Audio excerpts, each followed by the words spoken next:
Now come to the topic refraction through a prism. Prism से refraction दिखाना है। ये क्लास 10 का टॉपिक है, क्लास 10 के लिए है। तो हम लोग पहले प्रिज्म को जो है बनाएंगे, ये ट्रायंगल शेप में बनाते हैं। प्रिज्म ऊपर से रखेंगे तो ट्रायंगल की तरह दिखेगा। ये A B C is a prism. A B and AC are called as a refracting surface.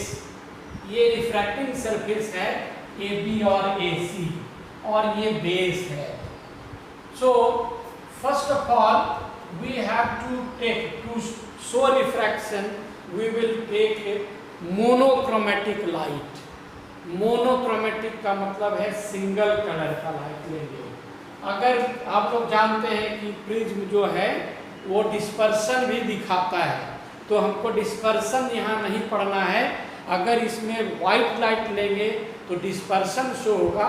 हम लोग यहाँ पे रिफ्रैक्शन थ्रू प्रिज्म पढ़ने जा रहे हैं। Refraction through prism, refraction through prism. Prism क्या है, ये भी क्वेश्चन मन में उठ रहा होगा। तो प्रिज्म इज ये optical device, an optical device which is made of transparent material having 3 rectangular and 2 triangular surfaces. इसमें 3 रेक्टेंगुलर होता है, सरफेस होता है, और 2 ट्रायंगुलर सरफेस होता है। ट्रायंगल तो एक दिख रहा है, एक पीछे रहता है क्योंकि 3 डायमेंशन है। यहाँ फिगर में 2 ही डायमेंशन बनाए हैं। इस एंगल को कहते हैं एंगल ऑफ प्रिज्म। इस एंगल को हम लोग कहेंगे एंगल ऑफ प्रिज्म। तो डिफाइन कैसे करेंगे भाई, how it is defined angle of prism? तो angle of prism is the angle between two refracting surfaces। यहाँ पे कौन कौन सा है, AB and AC, these are 2 refracting surfaces। इसको कहेंगे एंगल ऑफ प्रिज्म। ठीक है, हमारे लैबोरेटरी में एंगल ऑफ प्रिज्म ए से डिनोट होता है, और ये लैबोरेटरी में जो प्रिज्म अवेलेबल होते हैं उसके एंगल होते हैं, एंगल ऑफ प्रिज्म होते हैं 60 डिग्री। और जो मटेरियल ग्लास का बना होता है उसका रिफ्रैक्टिव इंडेक्स जो होता है mu A mu G is equal to 1.5। Mu का कोई रिफ्रैक्टिव इंडेक्स का कोई यूनिट नहीं होता है, क्योंकि ये रेशियो होता है 2 सिमिलर क्वांटिटीज का। इसलिए इसको हम लोग अब यहाँ इतना चीज जानने के बाद अब हम लोग क्या करेंगे, व्हाइट लाइट को कंसीडर करेंगे। White light, we will consider a white light falling on this refracting surface at an angle। यहाँ से हम लोग जो है नॉर्मल यहाँ ड्रॉ कर देंगे। ये नॉर्मल है फर्स्ट सरफेस पे, तो at an angle, ये एंगल कहलाएगा angle of incidence. Angle of incidence is the angle between normal and incident ray. ये इंसिडेंट रे है PQ, Q पे आया, PQ is the incident ray. अब ये जो है यहाँ डेंसर मीडियम में जाएगा। अगर ये प्रिज्म नहीं होता तो इस तरीके से ये चला जाता आगे, लेकिन प्रिज्म बीच में मिल गया, इधर एयर है और यहाँ ग्लास है, तो ये रिफ्रैक्शन शो करेगा। Glass is denser, it is denser then air medium and it is transparent, so it light रे will move in the transparent medium and it will change the direction because its speed will reduce in the glass. So when the speed reduces, the light ray bends towards the normal। ये normal की line है, ये bend हो जाएंगे इधर की बराबर। तो ये जो है bend हो गए। अब PQ ये R पे आके टकराएंगे। Now again यहाँ पे normal हम लोग ये देंगे, normal at this point at AC surface AC हम लोग यहाँ भी नॉर्मल देंगे, और ये जो है R पॉइंट को देते हैं। तो ये नॉर्मल से जाना तो चाहिए था सीधे, तो ये सीधा नहीं जाएगा क्योंकि now light ray is moving from glass to air. तो ग्लास से एयर में जाएगा तो फिर ये बेंड करेगा। ग्लास डेंसर मीडियम था, ये रेयर मीडियम है। Again speed of light will change, speed of light will increase, so it will move away from the normal. अगर इस डायरेक्शन में जाता, टुवर्ड जाता तो इधर होता, अवे जाता है, इसलिए अवे फ्रॉम द नॉर्मल। इस तरीके से ये लाइट रे इधर की ओर जाएगा। PQ is incident ray, QR is refracted रे and RS is the emergent ray. This is called as emergent ray. PQ incident ray, incident ray. QR refracted ray. RS it is emergent ray, emergent ray.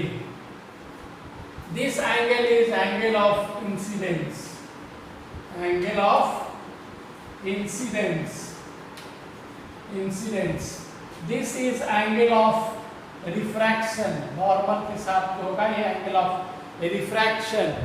R is the angle of angle, R is the angle of refraction. It is angle of refraction. ये refraction का angle बनेगा। और ये जो normal के साथ इसको हटा देते हैं, ये जो बनेगा E, तो एंगल जो बना E, angle of emergence, angle of emergence कहलाएगा। और ये भी जो है R ही रखते हैं क्योंकि ये यहाँ इंसिडेंट है लेकिन सेम मीडियम में जा रहा है, तो ये R होगा, वो भी एंगल ऑफ बनेगा, एंगल ऑफ जो है। If we place any mirror here, then light ray will come back to this R point and move along this direction. That is called as principle of reversibility.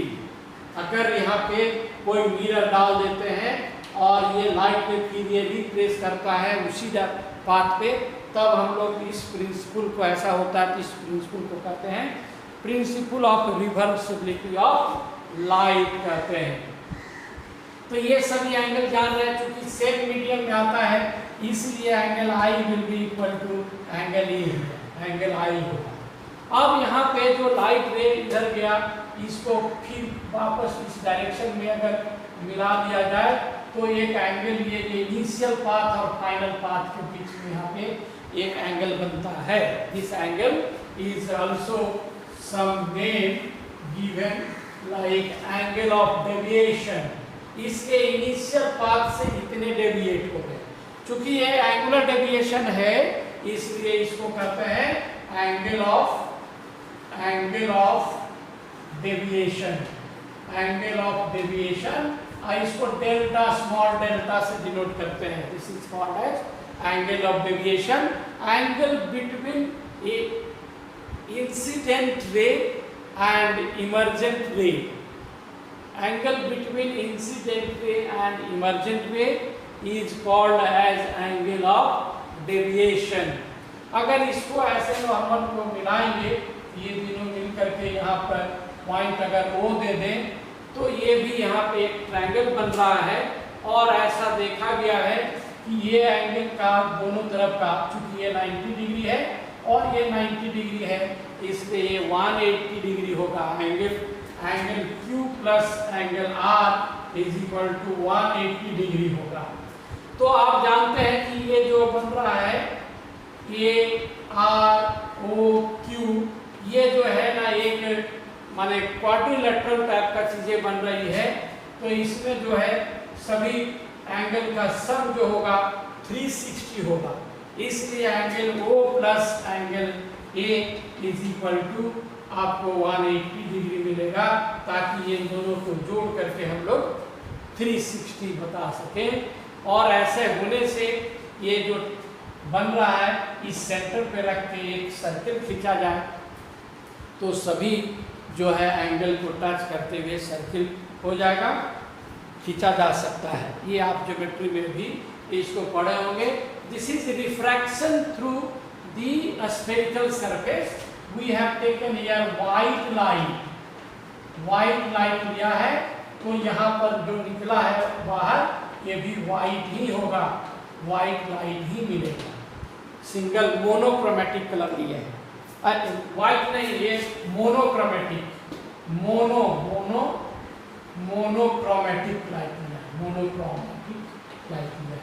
तो यहाँ पर से भी ये जो है मोनोक्रोमेटिक ही होगा, मोनोक्रोमेटिक ही होगा। अगर यहाँ व्हाइट लाइट यूज कर देंगे मोनोक्रोमेटिक के जगह में, तो ये जो है यहाँ लाइट इसमें आने के बाद स्प्लिट कर जाएगा 7 कंस्टिट्यूएंट कलर में। That video will be given in the next lecture.